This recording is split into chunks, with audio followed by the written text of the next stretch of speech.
Hello student, मैं विनोद कुमार शर्मा प्रयास online classes में आपका स्वागत करता हूं। तो देखिएगा अभी अपना टॉपिक चल रहा था संघीय कार्यपालिका, और संघीय कार्यपालिका में अपने सबसे पहले जो बात प्रारंभ की थी वो की थी राष्ट्रपति के बारे में।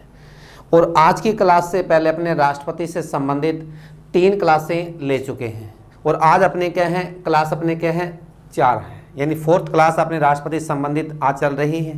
तो देखिएगा इससे पहले अपने जो बातें कर चुके हैं, यानी आज अपने जो बात करनी है अनुच्छेद 85 है। इससे पहले जो बात अपने हुई थी, ध्यान रखिएगा, कल जो लास्ट बात थी अनुच्छेद 76, और 76 में आपको क्या बताया था, ये बताया था कि महान्यायवादी की नियुक्ति किसके द्वारा होती है, राष्ट्रपति के द्वारा होती है। और आज अपने बात कर रहे हैं जिसमें कि अनुच्छेद 85 यानी राष्ट्रपति के द्वारा संसद के सत्र को आहूत करना, संसद के सत्र को आहूत करना, उसके बाद में संसद के सत्र को अवसान करना, और प्रधानमंत्री की सिफारिश पर लोकसभा को भंग करना या लोकसभा का विघटन करना। तो ये अपने किस में है, अनुच्छेद 85 में है। तो देखिए सबसे पहले मैंने क्या बोला कि राष्ट्रपति के द्वारा संसद के सत्र को आहूत। देखिए यहाँ आहूत में केवल बच्चा कंफ्यूज हो जाता है कि आहूत का मतलब होता है बुलाना। उसके बाद क्या बोला, सत्रावसान, यानी सत्रावसान का मतलब होता है समाप्त करना, और प्रधानमंत्री की सिफारिश पर लोकसभा को भंग करना, ये अनुच्छेद 85 में है। और ये अभी एसएससी में क्वेश्चन भी पूछा गया था। क्या पूछा गया था कि राष्ट्रपति प्रधानमंत्री की सिफारिश पर लोकसभा को भंग कर सकता है, कौन से अनुच्छेद के तहत, 85 के तहत। ये ध्यान रखिए, और ये इसमें क्वेश्चन पूछा गया था। ठीक है, ये तो बात होगी अपने किसके बारे में, अनुच्छेद 85 के बारे में। अब आता है अनुच्छेद 108 में। क्या बोला कि राष्ट्रपति के द्वारा संसद का संयुक्त अधिवेशन बुलाना।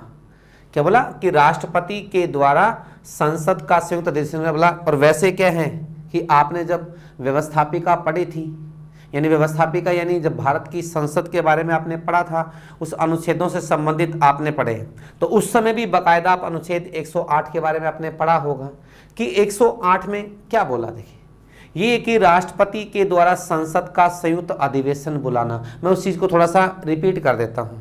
अब क्या बोला देखिएगा कि संसद का संयुक्त अधिवेशन बुलाना, कि सबसे पहले बात तो यही आती है कि संसद का संयुक्त अधिवेशन बुलाते क्यों हैं, इसकी वजह क्या है। वजह यही है कि संसद के दोनों सदनों, दोनों यानी लोकसभा प्लस राज्यसभा, कि संसद के दोनों सदनों में अगर किसी विषय पर गतिरोध पैदा हो जाता है, तो ऐसी स्थिति में राष्ट्रपति के द्वारा संसद का संयुक्त अधिवेशन बुलाया जा सकता है। और एक बात विशेष ध्यान रखिएगा, जब संसद का संयुक्त अधिवेशन बुलाया जा सकता है, और ये अधिवेशन केवल किस विषय पर, गतिरोध पैदा होने की, और वो है साधारण विषय पर।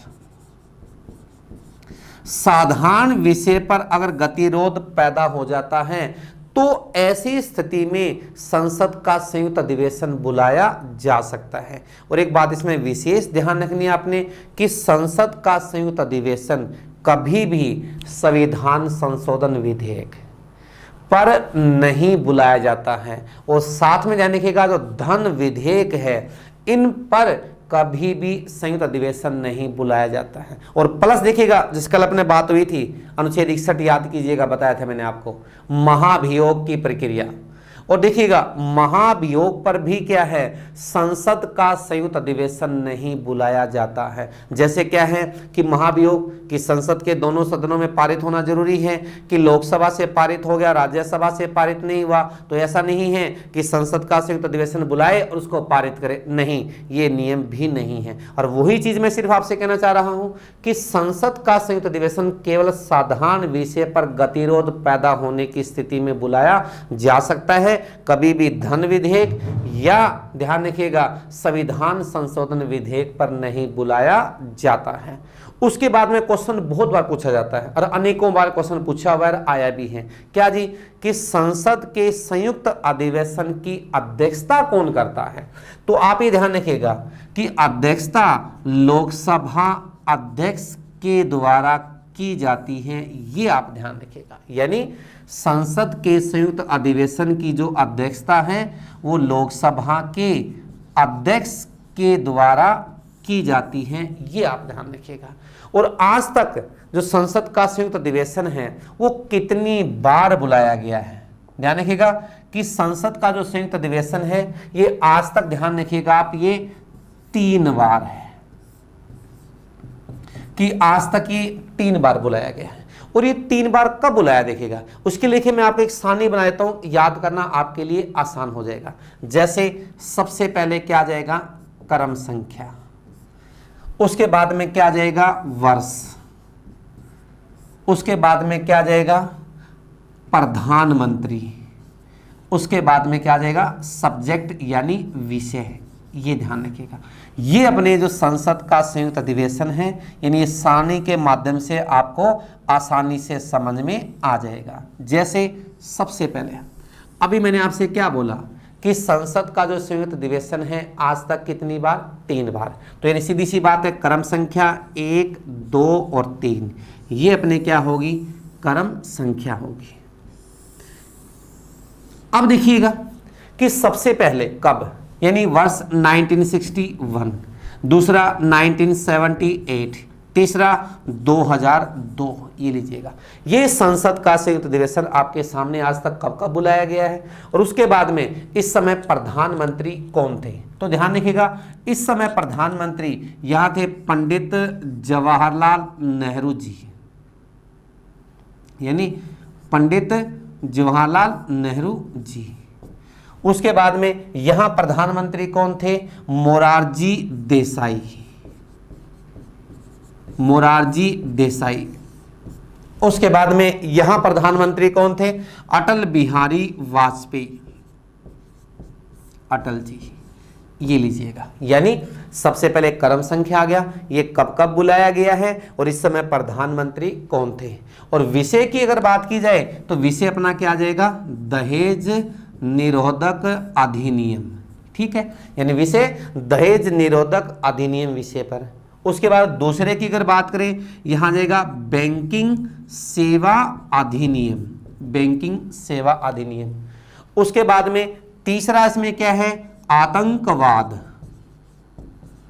आतंकवाद निरोधक अधिनियम। ये आप थोड़ा विशेष ध्यान रखिएगा, ये अपनी इसमें क्या है? सारणी तैयार है। यानी संसद का संयुक्त अधिवेशन कब कब बुलाया गया, किस समय बुलाया गया, कौन प्रधानमंत्री था और किस विषय पर बुलाया गया। और एक बात विशेष ध्यान रखिएगा, किसमें बड़ा अच्छा क्वेश्चन बनता है, ध्यान रखिएगा कि संसद के तीनों अधिवेशनों में आज तक कोई ऐसा व्यक्ति है जिसने भाग लिया हो, यानी यहां भी और यहां भी। क्या ऐसा कोई व्यक्ति जिसने संसद के तीनों अधिवेशनों में भाग लिया? तो ध्यान रखिएगा, हाँ, आज तक एक व्यक्ति है जिसने संसद के तीनों सदनों में, तीनों अधिवेशनों में भाग लिया, और वो कौन है?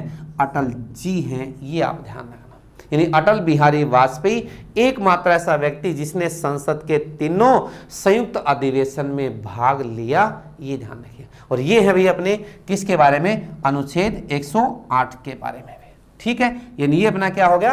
अनुच्छेद 108 संसद का संयुक्त अधिवेशन। और वैसे आप डिटेल में इससे पहले आप पढ़ भी चुके हो।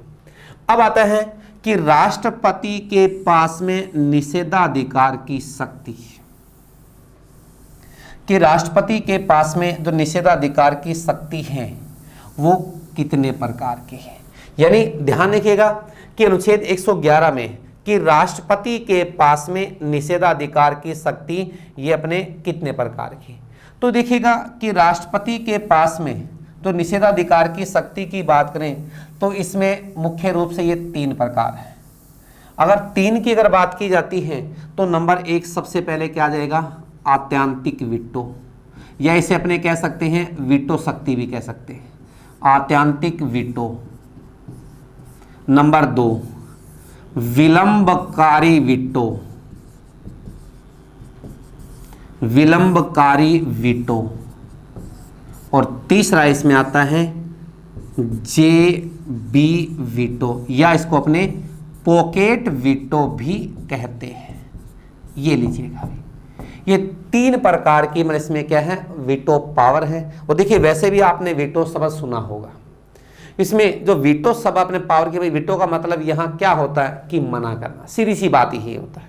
जैसे एग्जाम्पल के लिए आपने ध्यान दिया होगा कि UNO संयुक्त राष्ट्र संघ आपने पढ़ा होगा, और उसमें संयुक्त राष्ट्र संघ का एक अंग सुरक्षा परिषद, कि सुरक्षा परिषद में कुल 15 सदस्य हैं, और 15 में से 5 स्थायी हैं और 10 क्या है, अस्थायी हैं। और जो 5 स्थायी सदस्य हैं उनके पास में वीटो पावर है। वीटो मतलब कि 5 में से किसी विषय पर एक ने भी मना किया तो क्या होगा, वो कार्य नहीं होगा। तो वही बात यहां है कि आत्यांतिक वीटो, कि राष्ट्रपति के पास में ये वीटो पावर 3 प्रकार की बोला, कि आत्यांतिक वीटो, विलंबकारी और JB। अब आत्यांतिक वीटो का मतलब यहां क्या है, जैसे कोई संसद से विधेयक पारित होकर आता है या प्रस्ताव पारित होकर आता है और उस पर राष्ट्रपति हस्ताक्षर से मना कर देता है, तो उसका क्या अस्तित्व ही समाप्त हो जाता है। जैसे आपने ध्यान दिया हो कि भारत के प्रथम राष्ट्रपति कि डॉक्टर राजेंद्र प्रसाद, यानी तो डॉक्टर राजेंद्र प्रसाद जी तो देश के प्रथम राष्ट्रपति थे। इन्होंने 1954 में, यानी जो पेप्सू नामक मामले पर क्या है, मना किया था, ध्यान रखिएगा। और आपने पढ़ा होगा कि पेप्सू यानी कि पंजाब एंड ईस्ट पंजाब, उसमें क्या है, Patiala and east Punjab state, उसमें। तो यानी इस बात को आपने यहां ध्यान रखना है कि सबसे पहले जहां अनुच्छेद 356 का प्रयोग हुआ था उस विषय पर इन्होंने क्या है, मना कर दिया था। उसी प्रकार 1991 में ध्यान रखिएगा कि 1991 में के आर नारायण ने भी क्या है कि सांसदों के वेतन भत्ते आदि से संबंधित विषय पर क्या है, इस प्रस्ताव पे हस्ताक्षर से मना किया था। ये आप ध्यान रखिएगा। यानी ये क्या कहा मैंने आपसे कि राष्ट्रपति के पास में ये वीटो पावर है। दूसरा इसमें क्या बोला कि विलंबकारी वीटो, नाम से स्पष्ट है, विलंब यानी देर। इसका मतलब क्या होगा कि संसद के द्वारा पारित किसी विधेयक को राष्ट्रपति के द्वारा पुनर्विचार के लिए लौटाना, वो क्या होता है, विलंबकारी वीटो होता है। और ऐसा आज तक भारत के कई राष्ट्रपति कर चुके हैं, एक नहीं कई ऐसा कर, जैसे APJ अब्दुल कलाम हैं, KR नारायण हैं, R वेंकटरमन हैं, यानी कई राष्ट्रपति ऐसा कर चुके हैं। और तीसरी बात जो जनरली क्वेश्चन आता है, यहां से आता है, बहुत बार आता है, क्या जी, उसमें JB वीटो यानी पॉकेट वीटो। अब इसका मतलब क्या है कि न तो इस पर राष्ट्रपति स्वीकृति देता है, न इस पे मना करता है, ठीक है। तो ऐसी स्थिति में होता क्या है ये कि जैसे संसद से कोई प्रस्ताव पारित होकर आया कि राष्ट्रपति उसे अपने पास रख लेता है, न तो उसे अस्वीकृत कर रहा है, न उसे उस पर मना कर रहा है, न उसे वापस लौटा रहा है, उसे अपने पास रख लेता है। और भारत में ये ऐसा है कि इसमें कोई निश्चित समय सीमा नहीं है। लेकिन जैसे अमेरिका है, अमेरिका में ऐसा नहीं है, कोई विधेयक उससे पारित होकर आता है तो राष्ट्रपति के ने क्या करना पड़ेगा, 10 दिन में उसको वापस लौटाना होता है। कि भारत में इस विषय में यहां पर ऐसा कोई प्रावधान नहीं है। तो ऐसी स्थिति में आज तक भारत के एक ही राष्ट्रपति हैं जिन्होंने ऐसा किया है, और वो कौन है, ध्यान रखिएगा, आप सबने पढ़ा भी होगा कि ज्ञानी जैल सिंह। ज्ञानी जैल सिंह एकमात्र ऐसा राष्ट्रपति हैं जिन्होंने 1986 में भारतीय डाकघर से संबंधित विषय पर पॉकेट वीटो का प्रयोग किया था। ये ध्यान रखिएगा। और ये है कि राष्ट्रपति के पास में निषेधाधिकार की शक्ति भी, ये अपने 3 प्रकार की है। थोड़ा आप इस चीज को ध्यान से वीडियो देखिएगा और ध्यान से इसमें पढ़िए। इसमें उसके बाद देखिएगा, ये बात होगी अपने अनुच्छेद 111 के बारे में। अब अपने आता है अनुच्छेद 123 अध्यादेश जारी करना। ध्यान से सुनिएगा, बहुत बार क्वेश्चन आता है। और अभी आपने ध्यान दिया हो, ये भी जो HM का एग्जाम हुआ था, HM के एग्जाम में क्वेश्चन आया था कि अध्यादेश जारी करना, यानी अध्यादेश मतलब कि राष्ट्रपति के द्वारा अध्यादेश जारी किया जा सकता है। लेकिन सीधी सी बात ये थी जी, ये अध्यादेश जारी कब किया जाता है, ये जारी करना कब देना है, किसकी वजह क्या है? वजह यही है, अगर संसद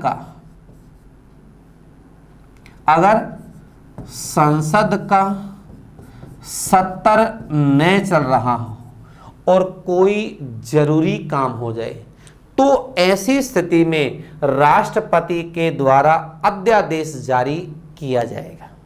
और अध्यादेश के समय जिस भी विषय पर कानून बनता है उसकी अधिकतम जो अवधि है, ध्यान सुनिएगा आप, अधिकतम जो अवधि है वो क्या होती है? 6 माह होती है। मैंने क्या कहा आपसे? अध्यादेश के समय जिस भी विषय पर कानून बना उसकी अधिकतम अवधि 6 माह। अब जनरली मन में क्वेश्चन आता है जी, ये 6 माह ही क्यों लिया? देखिए, इसके पीछे भी रीजन है। हर चीज के पीछे रीजन होता है कि बगैर कारण के कोई भी काम नहीं होता है। अब देखिएगा, जैसे एग्जाम्पल के लिए अब आप पढ़ रहे हो, इसके पीछे उद्देश्य क्या है? इसके पीछे उद्देश्य आपका यही है कि आपने अपने भविष्य को सुरक्षित रखना है, कि आपने अपने भविष्य को क्या है? सेफ बनाना है। तो वही चीज यहां बोला कि इसके पीछे वजह क्या है? कि वजह यही है कि संसद की वर्ष में कम से कम कितनी बैठक? 2, और जिसके मध्य क्या है? 6 माह से अधिक अंतर नहीं होना चाहिए। इसलिए समय क्या लिया है? ये 6 माह लिया है। इस बात को आपने ध्यान रखना है। उसके बाद देखिएगा, अब जैसे मैंने क्या कहा, ये कानून बन गया है और इसकी अधिकतम अवधि क्या बोली? 6 माह। लेकिन जैसे ही संसद का सत्र क्या होता है जी? प्रारंभ होता है। क्या बोला? कि जैसे ही संसद का सत्र प्रारंभ होता है तो क्या होगा? इसकी अधिकतम अवधि 6 माह की बजाय क्या हो जाएगी? 6 सप्ताह हो जाएगी। ये ध्यान रखिएगा, इसकी अधिकतम अवधि क्या होगी? 6 सप्ताह। और 6 सप्ताह में उस विषय पर चर्चा करनी जरूरी है, अन्यथा वो अपने आप समाप्त हो जाएगा। दोबारा सुनिएगा मैंने क्या बोला, कि जैसे ही संसद का सत्र प्रारंभ हुआ तो इसकी अधिकतम अवधि क्या हो जाएगी? 6 सप्ताह हो जाएगी। और 6 सप्ताह में उस विषय पे चर्चा करनी जरूरी है। अगर उस विषय पे चर्चा नहीं की जाती है तो क्या होगा? वो अपने आप ही समाप्त हो जाएगा। ये आप ध्यान रखिएगा। ये है अनुच्छेद 1, 2, 3। मेरे हिसाब से आपको आराम से समझ में आ गया होगा। ये है अध्यादेश जारी करना। ठीक है, अब उसके बाद देखिएगा, नेक्स्ट बात की जाती है इसमें भी कि सर्वोच्च न्यायालय से परामर्श एवं सलाह। क्या बोला जी? कि सर्वोच्च न्यायालय से परामर्श एवं सलाह अनुच्छेद किसमें आता है? 143। और देखिएगा, आप सोच रहे होंगे कि इसमें इतने अनुच्छेद कैसे? देखिएगा, ये मैं आपको अनुच्छेद इसलिए बता रहा हूँ साथ में है क्योंकि मैं राष्ट्रपति की कार्यपालिका संबंधी, व्यवस्थापिका संबंधी, न्यायपालिका संबंधी शक्तियों का साथ साथ ही आपको विवरण कर रहे हैं कि आपको दोबारा उसमें क्या है करने की जरूरत नहीं पड़ेगी, क्योंकि मैंने साथ साथ में क्या है, न्यायिक हैं, विधायी हैं, कार्यपालिका संबंधी शक्तियां साथ साथ ही अपने कर रहे हैं कि राष्ट्रपति की जो शक्तियां हैं वो साथ ही चल रही हैं, इसलिए अनुच्छेद थोड़े ज्यादा है। अब क्या बोला कि अनुच्छेद 143 ये क्या हो गया? ये राष्ट्रपति की न्यायिक शक्ति आ गई है। तो यानी कि सर्वोच्च न्यायालय से परामर्श एवं सलाह। अब परामर्श एवं सलाह इस बात में लिखेगा, और नाम से स्पष्ट हो रहा है कि परामर्श यानी सलाह, कि राष्ट्रपति सर्वोच्च न्यायालय से परामर्श एवं सलाह ले सकता है। ठीक है, लेकिन परामर्श को देना और मानना दोनों बाध्य नहीं है। ये आपने भी सीधा लिखेगा। अब जैसे आपने मेरे से कोई परामर्श मांगा तो मुझे अच्छा लगा तो मैंने आपको दिया, ठीक है, मुझे नहीं लगा तो मैंने नहीं दिया। ठीक है, अगर मान ले बाई चांस मैंने आपको दे भी दिया तो वो आप पर डिपेंड है। अगर आपको अच्छा लगा तो आप उसको मानोगे, अच्छा नहीं लगा तो नहीं मानोगे। तो वही बात यहाँ है कि राष्ट्रपति सर्वोच्च न्यायालय से परामर्श ले सकता है, लेकिन परामर्श को देना और मानना दोनों बातें नहीं है। जैसे एग्जाम्पल के लिए कि राष्ट्रपति ने सर्वोच्च न्यायालय से आज तक लगभग 15 बार क्या मांगा है? परामर्श मांगा है, जिसमें से 13 बार तो हाँ की है और जिसमें से 2 बार ना की है। तो देखिएगा अब आपके सामने आ गया कि परामर्श को देना और मानना दोनों बातें नहीं है। जैसे अभी मैंने क्या बोला कि ना, ये थोड़ा ध्यान रखिएगा कि जैसे सर्वप्रथम आपने ध्यान दिया होगा कि जब ये 1993 में दिसंबर 1992 घटना ध्यान रखिएगा कि दिसंबर 1992 में जो बाबरी मस्जिद घटना हुई थी, कि दिसंबर 1992 जो बाबरी मस्जिद घटना हुई, और इस घटना पर 1993 में देश के राष्ट्रपति डॉक्टर शंकर दयाल शर्मा ने सुप्रीम कोर्ट से परामर्श मांगा। जब सुप्रीम कोर्ट से परामर्श मांगा तो सुप्रीम कोर्ट ने देने से मना कर दिया, और इस समय देश के जो मुख्य न्यायाधीश थे वो वेंकट चलैया थे, वेंकट चलैया। और वेंकट चलैया जी का इसमें क्या है, इसी वर्ष इनका क्या है, देहांत भी हुआ है। इसलिए क्या है, वैसे भी क्वेश्चन अच्छा बन जाता है क्योंकि करंट बन जाता है। क्या बोला कि जब 1993 में जब उसमें सर्वोच्च न्यायालय से परामर्श मांगा गया था तो सर्वोच्च न्यायालय ने देने से मना कर दिया था, तो उस समय देश के जो मुख्य न्यायाधीश थे वो कौन थे, वेंकट चलैया थे। ये आप ध्यान रखिएगा। दूसरी बात जो बात करते हैं कि 2002 में जब गुजरात विधानसभा के चुनाव हुए थे तो उस समय भी सर्वोच्च न्यायालय से परामर्श मांगा गया था, और वहां भी क्या है, जो मुख्य न्यायाधीश वीएन खरे जी थे उन्होंने यहां देने से क्या कर दिया था, मना कर दिया। ये ध्यान रखना है। ये है भी क्या बोला कि सर्वोच्च न्यायालय से परामर्श एवं सलाह अनुच्छेद 143 में। उसके बाद देखिएगा नेक्स्ट अनुच्छेद इसमें आता है अपना अनुच्छेद 148 में, यानी भारत के सीएजी की नियुक्ति। सीएजी यानी कि भारत का नियंत्रक एवं महालेखा परीक्षक की नियुक्ति, कि भारत के उसमें क्या है, भारत के नियंत्रक एवं महालेखा परीक्षक की नियुक्ति किसके द्वारा होती है, वो राष्ट्रपति के द्वारा होती है। और वर्तमान देखिए बात करें कि भारत के अगर वर्तमान में सीएजी की अगर बात की जाती है तो इसमें कौन है, कि वो राजीव महर्षि। हाँ, माना इनका जी इसमें क्या है, कार्यकाल समाप्त हो गया, लेकिन अभी इसमें जो नए हैं अभी कोई नहीं है। अब फिलहाल उस बात है इसमें कि लोग ध्यान रखिएगा वो राजीव महर्षि हैं, ये आप ध्यान रखिएगा।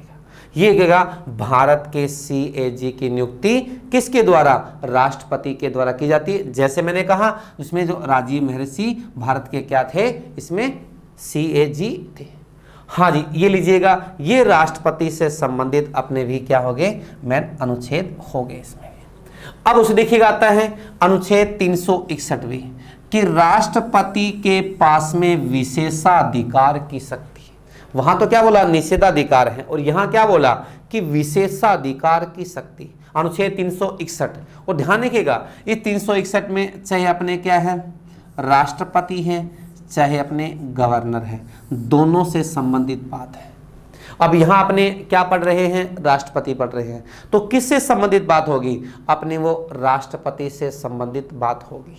क्या जी, अब क्या बोला कि राष्ट्रपति के पास में विशेषाधिकार की शक्ति, यानी क्या विशेष शक्ति है कि राष्ट्रपति के पद पर रहते ही उनके खिलाफ कोई कार्यवाही नहीं की जा सकती, यानी कोई न्यायालय आदि में उनके खिलाफ कोई याचिका आदि दायर नहीं की जा सकती है। ये राष्ट्रपति के पास में विशेषाधिकार की शक्ति है, ये ध्यान रखना। और सेम ऐसा ही किसके पास में है कि जो राज्यपाल है, कि राज्यपाल के भी पास सेम ऐसा ही होता है कि उनके भी पद पे रहते हुए उसमें क्या है, न्यायालय आदि में अपील नहीं की जा सकती। हाँ, कुछ ऐसे विषय हैं कि जहां ऐसा किया जा सकता है और वो रेयर ही होता है। उसमें कुछ मामले जैसे दीवानी मामले, और उसमें भी क्या करना पड़ेगा कि ऐसे मामलों में पहले उन्हें 2 माह पहले सूचित करना होगा, ये ध्यान रखिएगा।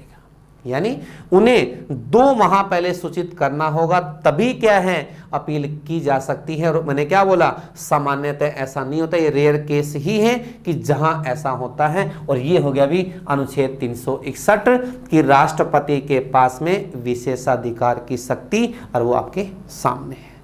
अब उसके बाद देखिएगा नेक्स्ट बात की जाती है।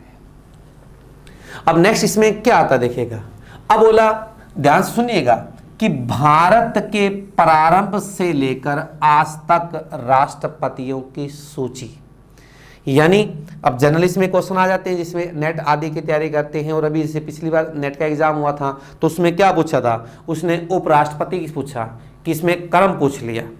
अब कर्म है तो उसमें देखिएगा, इसके लिए मैंने एक लाइन बनाई है, यानी कि भारत के प्रथम जो राष्ट्रपति हैं कि डॉक्टर राजेंद्र प्रसाद से लेकर वर्तमान में जो देश के राष्ट्रपति हैं रामनाथ कोविंद जी, ये सारे के सारे राष्ट्रपति एक लाइन में हैं। और वो लाइन क्या है, ध्यान से देखिएगा उसमें कि राजेंद्र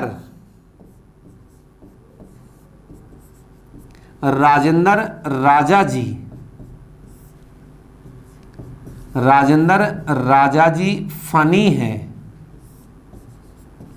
जरा शक नहीं कसम रे। ये लीजिएगा, ये भारत के सारे राष्ट्रपति इस लाइन के अंदर है। और बड़ा आप देखिए, मैं ये नहीं कहता इस लाइन के बगैर याद नहीं हो सकता, लेकिन थोड़ा इसमें याद करना, इससे क्या हो जाएगा जी, आपसे वो आसानी हो जाएगी। जैसे क्या बोला कि राजेंद्र राजा जी फनी हैं, जरा शक नहीं कसम रे। जैसे अब देखिएगा नंबर 1 की बात करते हैं, जैसे ये नंबर 1, नंबर 2, 3, 4, 5, 6,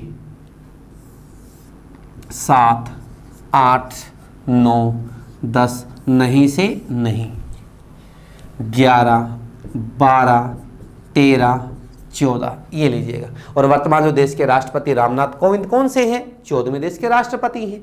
तो देखिएगा, अब मैंने कहा सारे के सारे राष्ट्रपति इस लाइन में हैं, और लाइन में कैसे दिखेगा, नंबर 1 सबसे पहले क्या बोला कि राजेंद्र, यानी डॉक्टर राजेंद्र प्रसाद में, यानी राजेंद्र से क्या बन गया कि डॉक्टर राजेंद्र प्रसाद। इनका कार्यकाल क्या था, 1952 से लेके 1962। देखिएगा इसमें आप कंफ्यूज मत हो जाइएगा। हाँ, कार्यकाल 1950 से लेकर 1962 भी लिख सकते हैं, कोई गलत नहीं है बिल्कुल। क्यों, देश के प्रथम राष्ट्रपति हैं। वो मैंने इसलिए 52 लिखा है क्योंकि पहली बार निर्वाचित कब हुए हैं, 1952 में। हाँ, अगर ऐसा लिखा गलत नहीं, बिल्कुल भी ध्यान रखिएगा, ये भी सही है। हाँ, अगर निर्वाचित की बात करें तो मैंने ये लिखा है इस वजह से, अगर निर्वाचित बात कर रहे हैं तो 1952 से लेके 1962 है। अगर वैसे बात की जाती है तो 1950 से लेके 1962 तक देश के ये प्रथम राष्ट्रपति रहे हैं। और आपको मैंने बताया भी था, आज तक ये एकमात्र ऐसा राष्ट्रपति है जो 1 से अधिक बार बना है, और इसके अलावा जितने भी राष्ट्रपति हैं आज तक, वो 1 से दूसरी बार कोई नहीं बना है। उसके बाद में नंबर 2 भी कि रा से क्या बन गया, अब यहां बन गया डॉक्टर सर्वपल्ली, डॉक्टर सर्वपल्ली राधाकृष्णन। इनका कार्यकाल 1962 से 67 में, 1962 से 67। नंबर 3, और नंबर 3 की बात करें जा की, अब जा से क्या बन जाएगा, जाकिर हुसैन भी, जा से क्या बना, जाकिर हुसैन। और इनका कार्यकाल क्या था, 1967 से 69। और ये देश के प्रथम राष्ट्रपति हैं जिनके पद पे रहते हुए मृत्यु हुई, ये भी जाने का। और देश के प्रथम मुस्लिम राष्ट्रपति हैं जिनकी पद पे रहते मृत्यु हुई है, ये भी आप इसे जान लिखिएगा। और इनका कार्यकाल क्या है, 1967 से 69। और इनकी मृत्यु के बाद फिर क्या है, देश के प्रथम कार्यवाहक राष्ट्रपति बने थे वीवी गिरी भी। अब अगले इसमें जो राष्ट्रपति आते हैं, ध्यान रखिएगा भी, किसमें, जी, यानी जी, वी गिरी। इनका कार्यकाल 1969 से 74 में, यानी 1969 से 74, ये इनका क्या है, कार्यकाल है।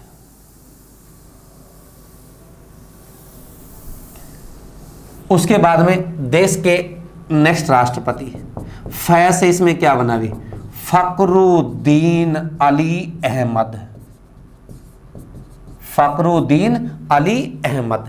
यानी अगर फखरुद्दीन अली अहमद की अगर बात की जाती है, फखरुद्दीन जी, यानी फखरुद्दीन अली अहमद। इनका जो कार्यकाल है 1974 से 77 है और ये देश के दूसरे मुस्लिम राष्ट्रपति जिनकी पद पर रहते हुए मृत्यु हुई। और ध्यान रखिएगा, आज तक देश में 2 ही ऐसे राष्ट्रपति हैं जिनके पद पर रहते मृत्यु हुई है, और इत्तेफाक से ध्यान रखिए दोनों ही क्या हैं, मुस्लिम हैं, और वो आपके सामने है। उसके बाद में नेक्स्ट राष्ट्रपति आते हैं नी से, क्या बन गया अभी, नीलम संजीव रेड्डी भी। इनका कार्यकाल 1977 से 82 है। उसके बाद में नेक्स्ट जो राष्ट्रपति आ जाते हैं जय से भी, ज्ञानी जैल सिंह जी। ज्ञानी जैल सिंह जी, इनका कार्यकाल 1982 से 1987 है। उसके बाद में नंबर 8 भी, यानी इसमें रै से आर वेंकट रमन भी। इनका कार्यकाल 1987 से लेके 1992 तक। ये कार्यकाल किसका हो गया, आर वेंकट रमन का हो गया। उसके बाद लिखिएगा नेक्स्ट राष्ट्रपति आ जाते हैं कि डॉक्टर शंकर दयाल शर्मा। डॉक्टर शंकर दयाल शर्मा, इनका कार्यकाल क्या है, कितना हम ध्यान रखिएगा कि 1987 से 92 में। अब देखिएगा इस बात को ध्यान रखिएगा कि डॉक्टर शंकर दयाल शर्मा एकमात्र ऐसा राष्ट्रपति है कि जिनका, इस बात ध्यान रखिएगा, यानी एकमात्र ऐसे राष्ट्रपति हैं कि जो क्या है, देश के राष्ट्रपति, जो देश के उपराष्ट्रपति, जो देश के राज्यपाल, उसके बाद में, यानी इसके अलावा ऐसा कोई व्यक्ति नहीं है जिन्होंने इन पदों पे काम किया हो। यह ध्यान रखना।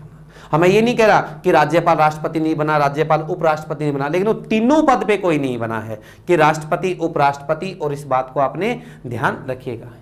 ठीक है, ये इसके बाद अब नेक्स्ट अपने बात करते हैं, क्या बोला जी, नेक्स्ट राष्ट्रपति इसमें आ जाएंगे अपने KR नारायण। उसके बाद में नेक्स्ट राष्ट्रपति आ जाते हैं, ध्यान रखिएगा इसमें, फिर अगले कैसे भी, यहाँ APJ अब्दुल कलाम भी। APJ अब्दुल कलाम कार्यकाल क्या हो जाएगा, 1997 से 2002। उसके बाद में से क्या बन जाएगा, यह थोड़ा ध्यान रखिएगा अभी कि से यहाँ हमने क्या बना दिया कि श्रीमती प्रतिभा सिंह पाटिल भी, ये है। इनका जो कार्यकाल है वो 2007 से क्या हो गया, 2012 हो गया। उसके बाद में मैं से अपने क्या बन गए, प्रणब मुखर्जी बन गए, और प्रणब जी का जो कार्यकाल है 2012 से 2017 तक है। और वर्तमान की अगर बात की जाती है तो देश के जो राष्ट्रपति हैं रामनाथ कोविंद, कि रामनाथ कोविंद वर्तमान में देश के राष्ट्रपति हैं और जिनका कार्यकाल क्या है 2017 से लगातार है। और देखिएगा जो रामनाथ कोविंद जी हैं, इनके कार्यकाल मैंने कहा, इसमें कहा जी कि उसमें कि जुलाई 2017 से लगातार है। तो एक बात देखिएगा, अभी इसमें क्वेश्चन अपना ये थोड़ा ये है कि जो रामनाथ कोविंद हैं कि राष्ट्रपति बनने से पहले किस राज्य के राज्यपाल थे, ये ध्यान रखिएगा कि बिहार राज्य के क्या थे, ये राज्यपाल थे।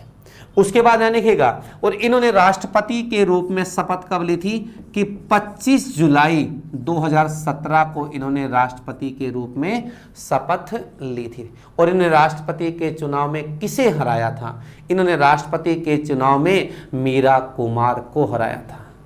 उसके देखिएगा, और ये देश के दूसरे दलित राष्ट्रपति हैं। पहले कौन थे, KR नारायण, और दूसरा कौन है, ये रामनाथ कोविंद भी। ये लीजिएगा भी, ये भारत के राष्ट्रपतियों के बारे में, ये राष्ट्रपति से संबंधित अनुच्छेद हैं। और ये भारत के सारे राष्ट्रपति मैंने आपको एक लिस्ट में बताए, यानी एक लाइन में सारे के सारे देश के ये राष्ट्रपति हैं। अब राष्ट्रपति से संबंधित अब इसमें अपने क्या है जी, एक चीज बची, वो क्या है कि राष्ट्रपति की आपातकालीन शक्तियां, और वो अपने नेक्स्ट क्लास में देखेंगे। ठीक है, तो आप विशेष थोड़ा ध्यान रखिएगा इसमें, आप अपना भी, अपने परिवार का भी, और जो आपको बताया जा रहा है ध्यान से आप उसको देखिएगा। Thank you.